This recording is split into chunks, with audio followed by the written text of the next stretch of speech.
when I started playing shows in Sydney. And I remember like my first show where I had a sold out show at the Metro in Sydney, and I invited all my friends, and it was the first time that I had like fans as well come to the show, and I think I was maybe 14, 15. But there's a lot of people that doesn't know that it could be a job. It was weird though, because I didn't know it could be a job before till I was in the job. Like I was so young when it all happened. Like it's weird because I was writing with people a lot older than me, and they're also wanting to write the song from the perspective of a 15-year-old or whatever, and I'm trying to bring in my problems and my context, as you're saying, and I wasn't thinking like, okay, yeah, this song is going to be my debut song from 10 years from now, where I'm going to have like, multiple albums out, and this is going to be the one spoken as my debut song. When I was writing, I was just like, this is just, again, it's like kind of in the hobby world, you know? Where us now, it's like, the new mind-blowing stuff is just people who are doing the old stuff really well, And it's funny because it's worrying for the bigger artists and worrying for artists that are more established, because they're like, I used to just be able to put out a song and my label would pay for it to be mastered, and there's like a freak out discourse there, but I don't know. I think it's still kind of now fair game. It's like, I think it's just best song wins, which I think is really exciting.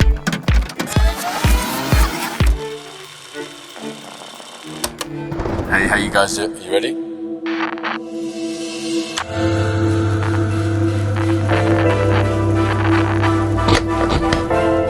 In the mixtape. Ok.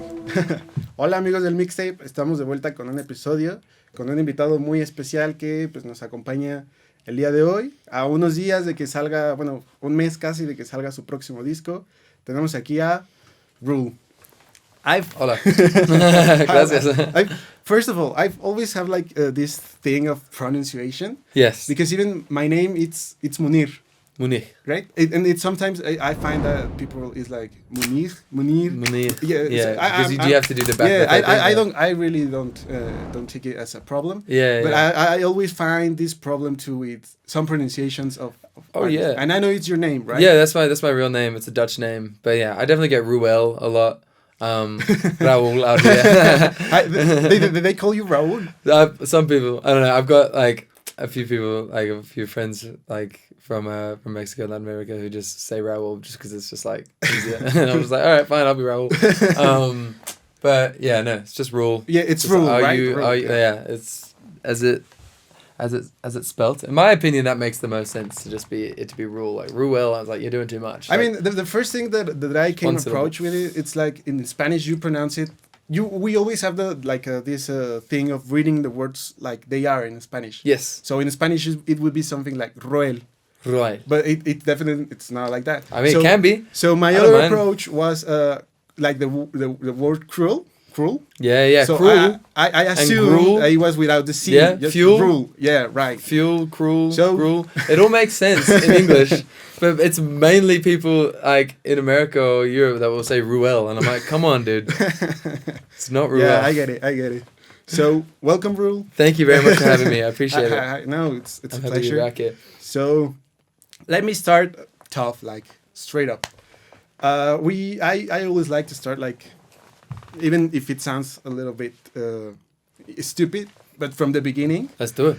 And it's this thing that I've always loved I don't know where, but I recently listened someone said that before music, like for a person, there's sound, right? Like there's something that it's around you that you keep listening to it, but it's not yours at all. Like the sound of the music that your father listens, your mom, your grandma, whatever is around you, right? So I want to start with that. The sound that shaped you. What kind of music was around you when you? Yeah, it was. That's a great question. That's like a really beautifully said. Like, as this before you can even have the concept of music in your head, you grow up listening to things that either make you feel certain emotions. And all I remember is like old soul and like jazz, like playing around the house. That's all my dad would play, from like Earth, Wind and Fire, Stevie Wonder to like Dave Brubeck to, and then like more newer stuff. He would play like, Andrew Bird, or like more kind of folky singer-songwriter stuff, James Morrison. Like those are the people that I heard like when I was, from 3 to 6. I think that's like when I start to kind of remembering what I was listening to. But I think that shaped my my ear definitely, and I think I always found myself coming back to songs that were inspired by that era, and I would, when I started making music and singing myself, like when I was really young, I would try to imitate those voices and imitate those melodies, and then when I started writing music, it was all kind of the same. I started just falling into those patterns. I was like a lot more into, more modern stuff, I suppose, at the time. Like I feel like I only got back into those artists when it becomes nostalgic, when you're a little bit older, you kind of listen back and you're like, I love this. Where they're like, when you're 12 to 14, you just want to listen to your own shit. But yeah, I'd say it's a lot of that. So the how do you say it? Like the strong part of the music that shaped your ear, it came from your dad. I think so. It came from my dad. My mom was a massive fan of like Frank Sinatra, like Elvis. Like that was her the Beatles. But that really didn't get into you. It didn't make me feel as much as what my dad would play. I don't know. And now I listen back and I still love it all. I mean, my mom's love of the Beatles, that really helped my love of the Beatles start. So I'll give her that credit, because the Beatles are, they're the goats. So I can't really complain there. Because as far as I know, I mean, this obviously when you got to do the research, you found out a lot of stuff, right? Yeah. But as I know, you grew in London, right? Well, I was born in London, yeah. No, raised in Australia. Raised in Australia, yeah, exactly. Okay. But you got the whole, because I mean, historically, I don't know how to say it, like, talking in terms of history, the UK music is... Yeah. It's a big thing, right? There's well, I mean, like, it's very specific. The UK sound, UK pop, UK R&B, like even UK folk is a singer-songwriter is a very specific thing. So I don't think I fell into that at all. I see myself far more as Australian, growing up as a kid. But Australian music, I don't know. I found it hard to relate to the identity of Australian music either, because I didn't really listen to much of it. We have great music, and we always have had great music coming out since before I was born. But yeah, I feel like it's only now again I've kind of found the the classic Australian music that I truly love, like the older stuff that kind of built Australia's sound. But yeah, I think I'm just an amalgamation of all of it. Yeah. Okay, so returning a little bit, for you had this like two big things, right? Not that big things, but you had like this. There's a recent thing that I read that it was like a quote of someone. I don't know if you know it. I will just say it in case. Please say the quote. It was something that too funky for rock radio. I don't know if you ever heard about that. Yeah. But I it seems like a little bit of what you grew up with, right? Because you had this rock thing a little bit, and you have this like a more funky thing that you kind of made yours. Yeah, I guess so. I don't know. I feel like even when I started making music, wasn't really thinking about genres. I was just kind of making. I feel like I was making just pop music with influences of soul and R&B. That's what I listened to. And then that's kind of what I fell into. But I think recently I was mainly where I started getting inspired by rock and not being afraid of the funk and trying to join the two. So coming up next, we have something that thing you grew up with that I like to call sound. Yeah. Because it's just at some point you're hearing it, but it's there, right? Yeah, it's not music. At what point did that sound stop being sound and became music? At what point did you or do you remember that point where you like appropriate that sound and you say, this band is made for me? I think was the first artist that I had, what I mentioned before. His name is James Morrison. It's a very random niche UK singer-songwriter. But I mean, not that niche. He's had a couple big songs, but I feel like I listened to his first album. I've been listening to it since I was 4 years old, and I still listen to it to this day. 4, yeah. Okay. And I think when maybe I was like 5 or 6 and I just kept listening to it, it was the first CD that I went and bought, like with my own pocket money. I was like, That was the first thing that I remember. I was like the first piece of music that I thought was mine, and I was like, this is music, and I learned all the songs. I remember when I started learning to play guitar, I would learn all the songs of guitar. I was trying to mimic my voice like his. Like his voice was really deep and husky, and like sounded like he'd been smoking cigarettes and, you know, whiskey for his whole life. But he was like also really young, so I think I try to mimic that. It's James Morrison, right? James Morrison. Morrison. Damn. I haven't got the chance to hear him. I'm not surprised. But he's, I don't know, you might have heard of one of his songs.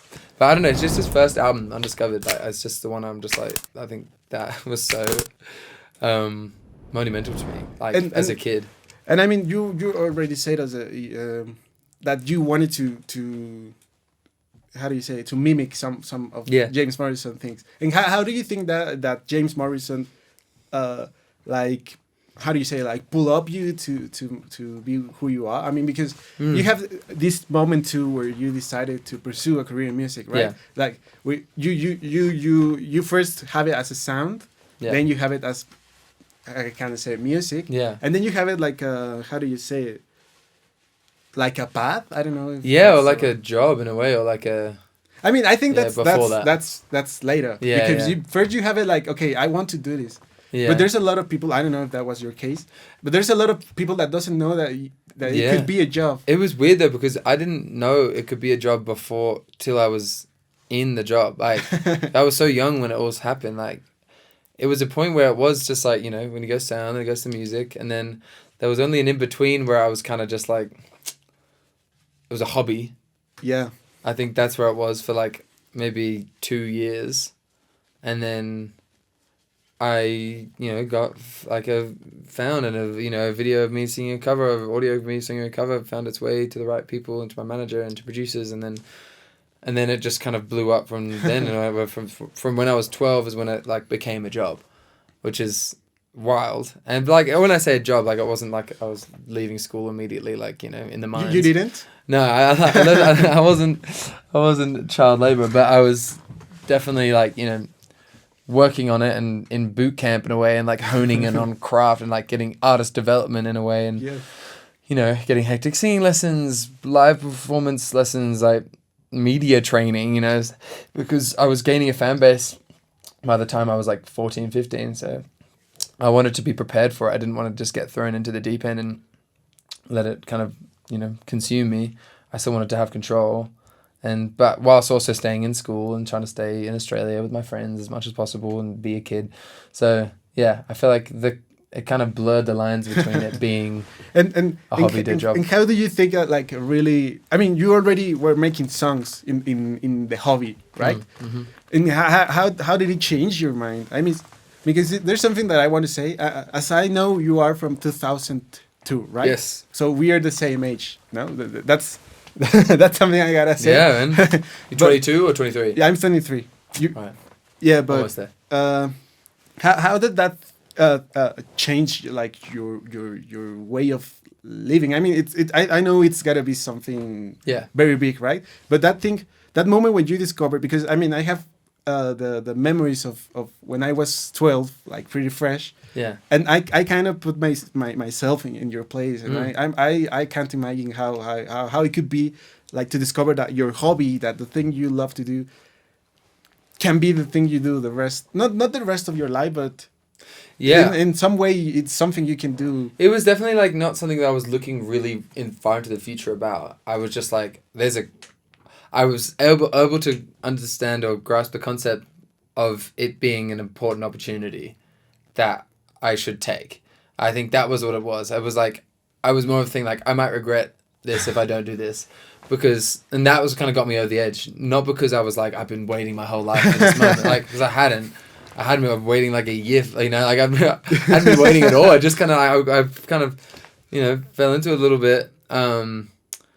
But I was very unprepared for it all. So I feel like, it was more of a thing where it's just like I got to understand and grasp the fact that it was an opportunity that I needed to take. And in 2 years, 3 years, when I'm 18, if I hate it, then I'm only 18. Yeah, I mean, I can go back to school, I can go to uni, I'll be like with all my other friends who don't know what the fuck they're doing with their lives. So I kind of had that in the back of my head. I didn't feel the pressure in a way, but I definitely saw the opportunity as something I needed to take advantage of. And I think, that was also by the help of my family and my manager, who kind of were making it like as least daunting as possible. Like they didn't scare me into, leaving school or, getting into these rooms super young and, And how did that impact in your social life? Because I mean, you were pretty young. Yeah. You're still pretty young. We're still pretty young. We're still so young, dude. But I mean, in some way, like this teenage age of someone, the social surroundings are pretty important, right? It's like when you start like developing. Yeah, it's how you become yourself. Yeah. Yeah, and how did it impact around you the thing that you were? Because you already mentioned that age, 12, and as I know, something pretty big in your career happened when you were 12. I'm not sure if it was exactly 12, but maybe it was a bit after that. Yeah, I think like the first sort of thing happened when I was like 13. Maybe. But how was it? What did your friends told you? Or I kind of kept it away from my friends a little bit until my first song came out. And when my first song came out, it was all just like, I don't know, the Australian culture very much doesn't like to focus on the success. Okay. And focus on things that are going well, like in careers. It very much is put to the side and dissociated. And if I came to the table being like, guys, look at this, like I got 1 million streams on this when I was 13, they would have all been like, please, like I would have got bullied. Like all that, because it's like if I am trying to be braggadocious and or just like trying to flex these things, it's very unattractive in Australia, and it's like just a big kind of social faux pas. So I think I knew that, and I kept that to myself, and I found it easy to do that until when I started playing shows in Sydney. And I remember like my first show where I had a sold out show at the Metro in Sydney, and I invited all my friends, and it was the first time that I had like fans as well come to the show, and I think I was maybe 14, 15, just turned 15. And that was the first time they were like, okay, all right, we go. We're like, we get it now. And I didn't have to say anything. I could just let that speak for itself. But it didn't change anything. Honestly. Like those friends from then are still my best friends now. And in what moment do you decide to leave everything behind? And well, that's what I mean. I think I didn't leave Sydney, living in Sydney until I was like 20, yeah. So 3 years ago. Yeah, almost. 3 years ago. So I think I still, in COVID as well, like I went back home and I was doing nothing in COVID in 2020. So like I was, for like those 2 years, I was just back home with my friends till they were finishing school. I was writing music, and then there was a few years, obviously, in like 2018, 19, where I was, leaving Australia a lot to tour and to travel, but I still came back every time, and I tried to make it as normal as possible for me. But I don't know, like my friends and my girlfriend, like my family, everything has stayed the same for such a long time, and it's such a strong connection I have with all of them, and it's like this deeper understanding of, they know what I want out of this, and they know like how I would prefer them to react in certain situations as well, because it is weird, like it's a very weird scenario. Because they're all creative, but like I feel like it's I feel like they can almost relate now, and they really understand it now, which is super special. Because in talking about this, I've been having this question for a little while, that and I want to know like your point of view, talking about everything that was coming up around you. And I had this it's like some, I don't know, conceptual thing, but I'm wondering if the music or a song comes from the artist itself, or it comes from the context. So I know it's kind of heady. Yeah. Sometimes I felt it dumb. I feel dumb. No, because it's like obviously it comes from the artist, right? No, but I know what you mean. Yeah, I'm trying to think of like the way of like. Are you talking about like when I'm writing the song in like a session? Whenever, when the idea first sparks. Of course, it comes from you, right? Yeah. But it's and somehow it's how do you say it, linked to to your context, right? So there's Absolutely, something yeah. happening. There's something you're seeing, and not in that specific way that that computer, Yeah. and then the computer was black, or you start writing something Yeah. about the computer. Not that specific, like something Yeah, more yeah, yeah. big. Well, yeah, it's just the things that happen to you, is what you write. Because I mean, about. there's this thing also too that I've been wondering about the age, right? Because there's some things that I've been wondering too, that I don't know if you probably are, but there's like a lot of main people, like musicians, actors, actress, sports people, Yeah. a lot that they're pretty young. Yeah. And you see the context around them, and it's a lot of things. I mean, and it's even causing some pressure for other youths, that they want to pursue that, they want to be there, but it creates like an unrealistic sort of standard, because that's what's being kind of fed to these kids is, I get that for sure. I don't know, I feel like the writing process for me has always been super, and I've always written with other people as well. And I think that is what's really helped. A lot of the time when I first started writing, it's weird because I was writing with people a lot older than me, and they're also wanting to write the song from the perspective of a 15-year-old or whatever.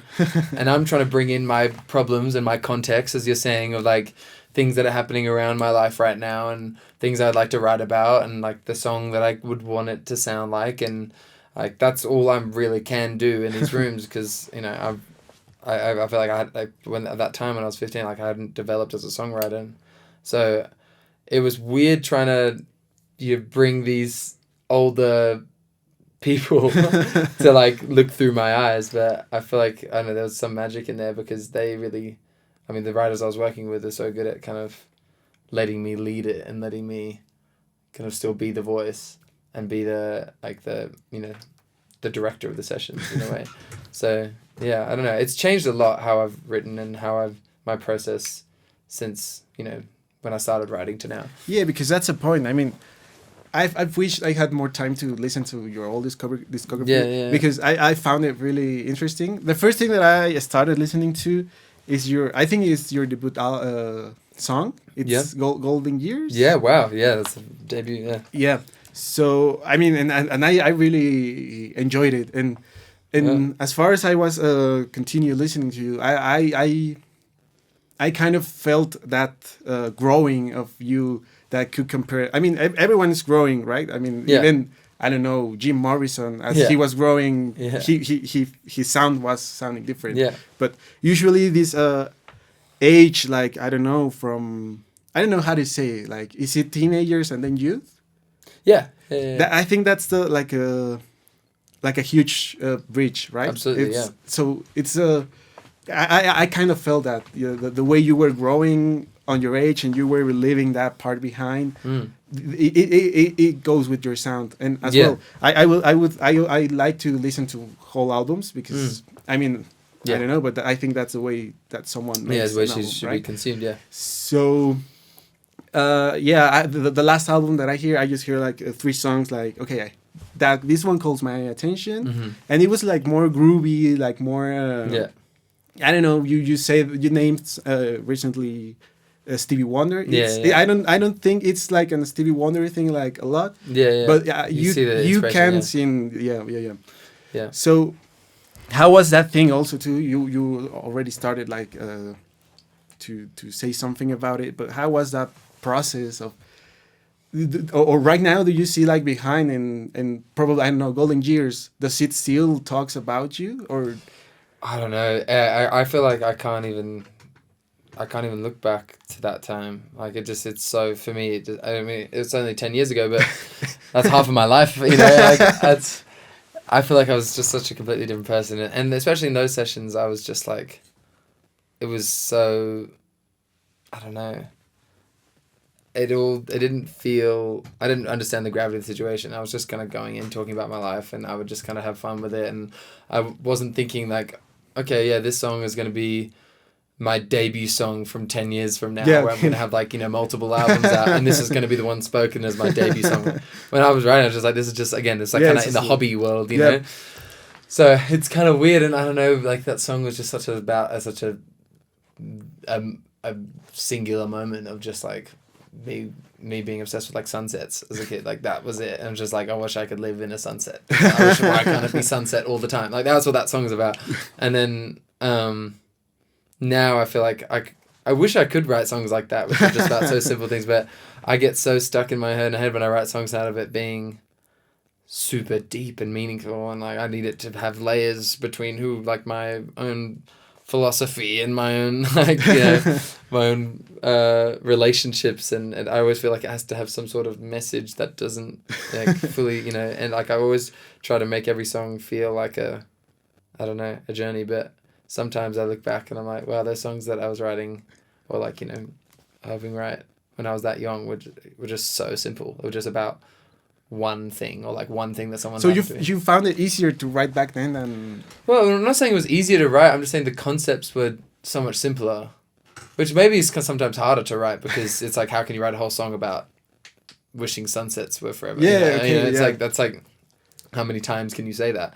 So, but in this case, the song came with the idea of the sunset, or it came later. Like, oh, this song. No, it came with the idea of the sunset. Yeah. Yeah, because, okay, talking about this, it's kind of hard also sometimes because, I don't know, there's like this thing where old people kind of talk about younglings or musicians, youngs. As I told you, I mean, I don't know, you can name a lot of people, right? I don't know. Yeah.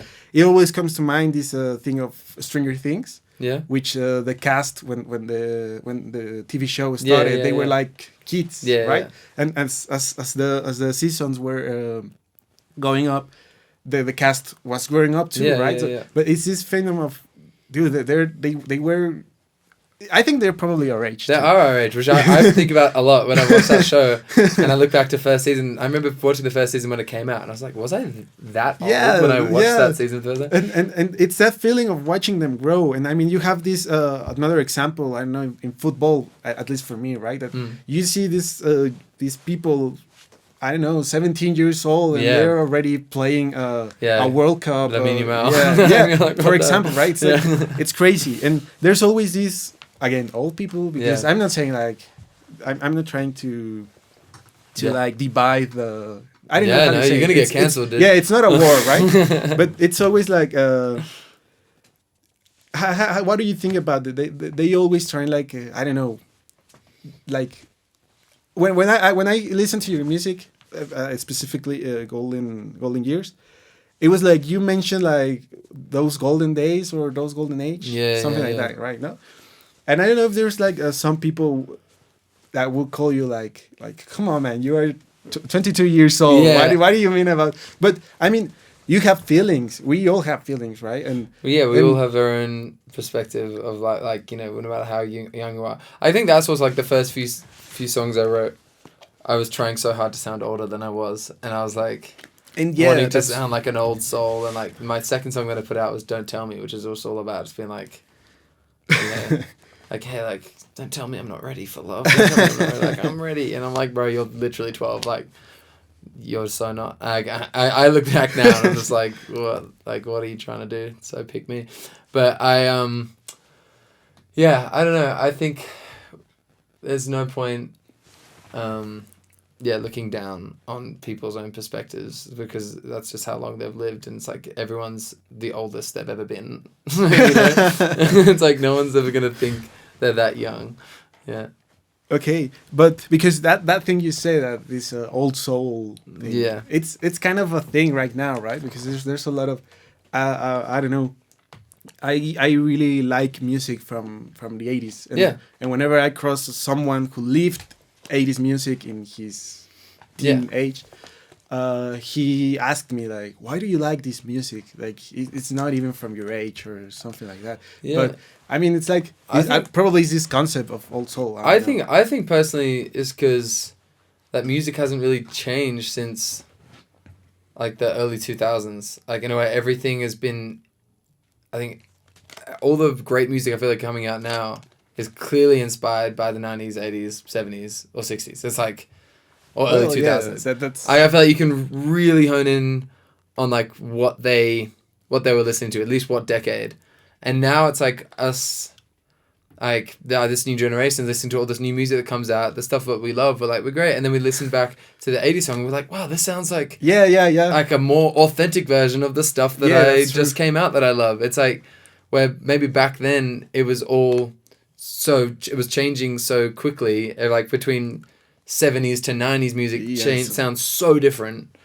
So like these kids who are born, in between that time, they could just fully encapsulate themselves in a whole decade of music and disregard the older music because they have something that's way more just newer and completely mind-blowing to them. Where us now, it's like the new mind-blowing stuff is just people who are doing the thing old that stuff blows, really well. right? Yeah.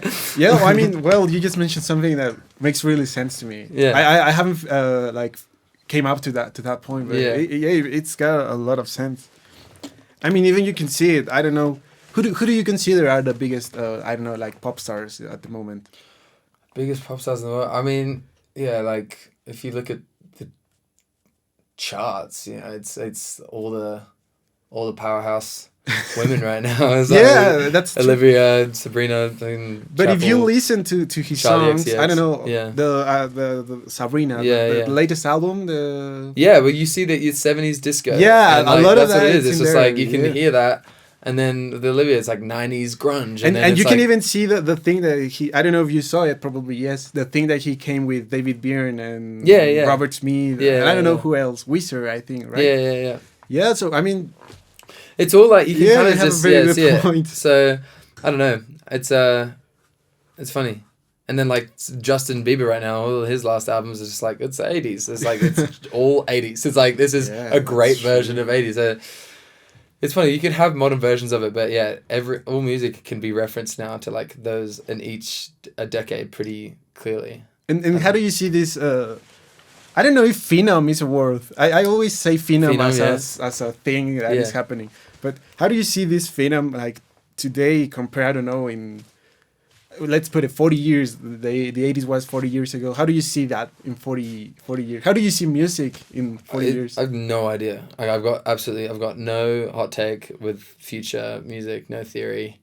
Like the only thing we can all be worried about is AI, just like, but then again, AI is just replicating whatever we're doing. So it's like, it's something's got to happen, I suppose, because I'm not sure how many like new versions of these decades we can regurgitate, because there's still amazing music still coming out. It's not like bad, but I'm just saying in 40 years, like surely something has just got to, maybe it's just a 40-year cycle where we just start like forgetting where it all comes from, and 40 years people are referencing 2020s music and they don't think about that as like 80s music, because in that time when you listen to both they might sound super different, but I don't know. Yeah, I mean, because 80s music came from somewhere, right? Yeah. And exactly. It was but true. In 80s, it was like all 80s, yeah, right? Yeah, you probably, right now, we don't think about where that 80s music came from. I mean, you could tell probably, no? I don't know.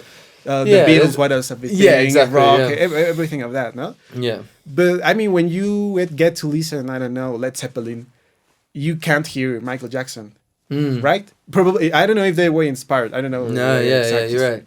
But right now, when you hear Sabrina Carpenter, you can hear someone else, right? Yeah. So I wonder how music will be in 40 years. I don't know. That's an impossible question. I'm not gonna answer that. and you mentioned AI. Do you think does AI concern you in music? It's a weird one. Like I've met so many people who are like saying we're doomed and it's all gonna be AI and everything's gonna feel regurgitated and it's gonna take over radio and it's gonna do this, but I don't know. Like again, I don't really have an opinion on it. I'm just like, everything I've heard still, I feel like I've heard the best version of AI right now available, like music wise, and it generating its own music, and I haven't been impressed. And I think the world will always, unless you can really disguise it not being AI and you create some really authentic person behind it, like I don't think the world's gonna, or like the general public or fans are gonna latch onto it if it's a computer. It's like it's all about human interaction with fans and like with, you know, the context behind music, like the context of, you know, who you're in a relationship with, or like, you know, your public image around it. It's like that is kind of what drives fan bases and drives just music in general now. So AI can't do that. So yeah, I mean, usually when you create a song, when you are listening to a song, usually the big part about a song is the people who feel him, or right? just feel It's like we relate to the person. Yeah. And I mean, I don't know if in music, if AI in music will be something like an AI that will create automatic music, or will be like programmed by someone like. Yeah, I don't know. I feel like maybe the main thing is just like into production. Is like production wise, you can type in I want the snare from Beat It, like Michael Jackson, give me it, and they just give you an exact thing, but it's slightly different, so it's not copyrightable, and then you like can put it in. It's like that's where AI I feel like is probably going to go next, where it's going to cause some gray areas. And I know a lot of producers right now who are using AI to mix their stuff, and who are just even getting string sounds and string chords. It's just like all composed through AI, and that doesn't bother me. Like I'm like sure, like do it. And like, do you see yourself using AI in your music? I personally like I'm not someone who's gonna look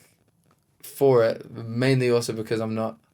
I don't see myself as a savvy producer at all. Like I'm a songwriter, and I think if I was a producer, it'd probably be tempting to look at all those shortcuts, but.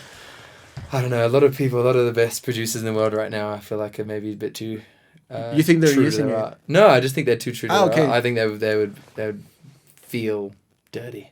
Because I mean, it's also a thing that if you see back then, making music, it was a process of a studio, and right now it is too. Yeah, but it'll always be. Yeah, it's been a little bit. There's songs that haven't a lot of good songs and yeah, heavy songs that haven't been recorded in a studio or haven't.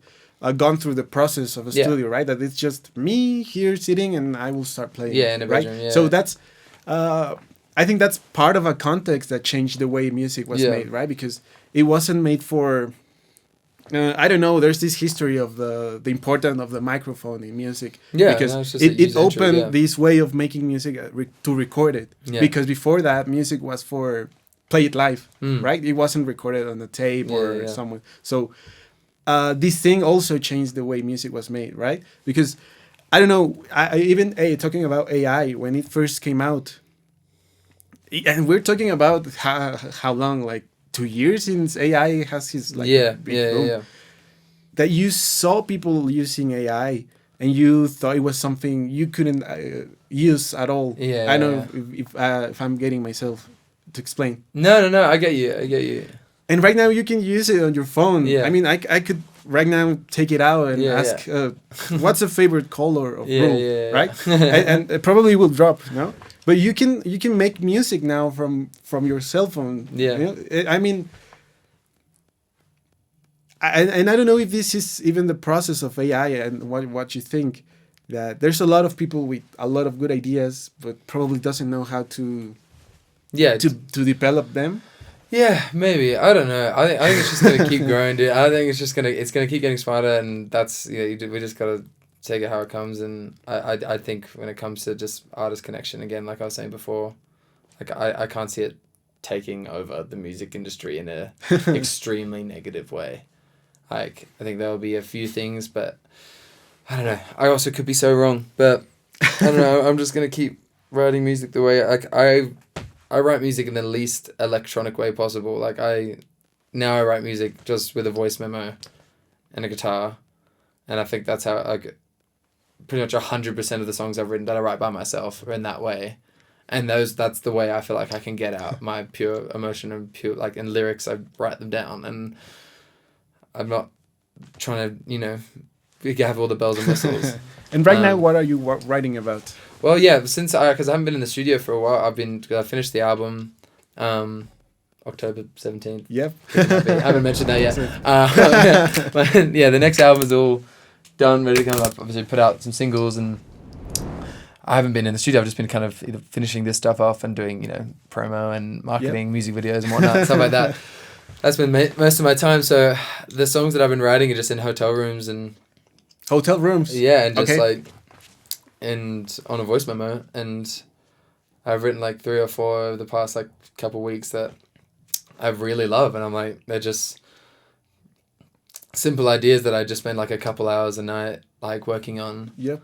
And just changing lyrics and stuff, and I just keep having I'm not even recording them or anything. It's just a voice memo, and I just try and get it in one take. And that stuff that is my favorite way to write personally. It's the most rewarding. But yeah, I don't know. The stuff I've been writing about is just again more truth of just what's happening in my life right now, and trying to find different versions of saying. And recently, have you encountered with something in all these places that you have been doing your promo? Have you encountered with something that inspired you, and it's already one? I don't know, not really. It's not necessarily a place. It's just a thing that happens at night if I'm just playing guitar and I just, I'm practicing whatever and I find a new chord that'll inspire me to write a song. It's oh, that's a nice shape. What does that sound nice? And then I'll just go between those two and I'll be write a song to that now. I don't know. I watched this Jeff Buckley documentary that came out a couple weeks ago. I don't know if you know Jeff Buckley, but he Jeff Bucket? Yeah, Jeff Buckley. Jeff Buckley. He's it's an incredible songwriter. He passed away in the 90s, and he had this documentary, an amazing documentary came out a few weeks ago, and that kind of kickstarted me to start writing again after I'd kind of taken a break from writing after I finished the record. Thought I could relax for a little bit, and then I watched that documentary and I was I got to get back. Got to get back on the pen. So yeah, that helped. That was a kick in the butt. Okay, so to wrap this up, we usually like to get a few recommendations of you. I don't know. Yeah. You already told us about this Jeff documentary, yes. But you were able to drop I don't know, whatever you want, songs, even video games. I don't know, because I play a lot of video games. And, me too. Yeah. So. I wouldn't say I'm a gamer. You wouldn't say. I wouldn't say I'm an avid FIFA player. I have GTA. I love sport games. But I don't know. Yeah, if anyone wants to run FIFA, the new one comes out in a few weeks. Run it up. Which one it is? I've lost track since. FIFA I think since 20. Oh yes, every year is the same one that comes out. It's literally the same game.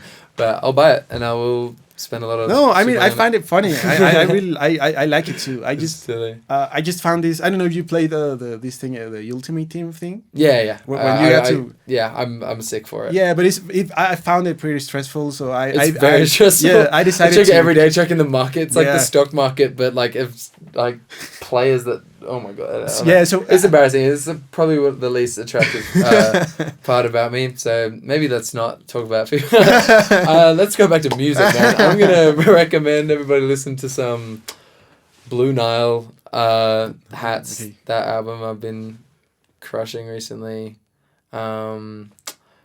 Everybody want to. I'm gonna say movie as well. Everybody should go watch. Do you go to the movies? Yeah, I love. What was your last movie? I'm gonna show you. I've got Letterboxd. I'm a big fan of Letterboxd. I'm gonna show you. I'm gonna read out my last review of the last movie I had. I'll leave you with this. Other than the fact that you should listen to my new album, Kicking My Feet. I watched a movie called Eddington last. Eddington, okay. Which is Ari Aster, which is an extremely intense, high pressure movie. I like it because it doesn't. It's a very political movie, but it doesn't really spoon feed you a message. It just kind of is a bunch of characters. Weapons, I watched that recently. This horror movie. Weapons, very very good. Okay. Weapons is weapons. Yeah, okay. So it's great. You should check it out. I don't know if it's not loading, but those are my 2 recommendations. Okay. And about to put out another single.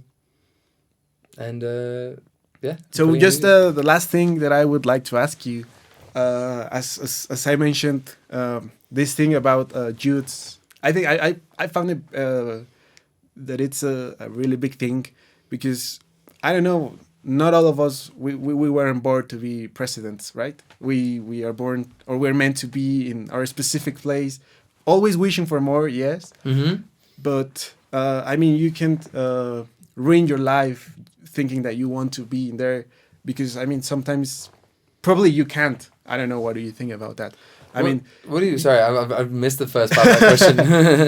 the thing that we talk recently about the youth that I told you yes, that there's a lot of people trying to achieve some careers that probably are not on their hand. I don't know. Yeah, just things that are seem far fetched, and I know. So what would be your advice for those? Advice for the people new man, like I feel like I feel very, very lucky and grateful to be where I am. I don't think there's any path now to get there, but I do feel like now everything is so user friendly, from making music to getting it out, like with TikTok, with just GarageBand in general. You can make a good sounding song easier than ever before. If you put in the work, you can really become an amazing producer a lot easier than ever, for a lot cheaper than ever, I feel like, as well. So I think there's a little less barriers to get into it. But in terms of the industry as well, it's like TikTok is kind of given everybody an even playing field to for something to blow up and something to work, which I think is really exciting for new artists. And it's funny because it's worrying for the bigger artists and worrying for artists that are more established, because they're like, I used to just be able to put out a song and my label would pay for it to be mastered. And there's like a freak out and discourse there, but I don't know. I think it's still kind of now fair game. It's like, I think it's just best song wins, which I think is really exciting. Best song wins. Yeah. Okay, that's cool. So that's been elMixTape. Thank you. Muchas gracias por llegar hasta este punto. No olviden leer la descripción y hacer todo lo que está ahí. Y nos vemos a la próxima.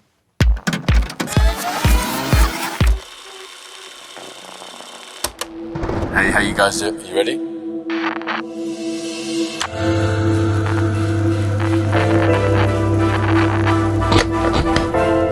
In the mixtape. Es todo lo que cambia.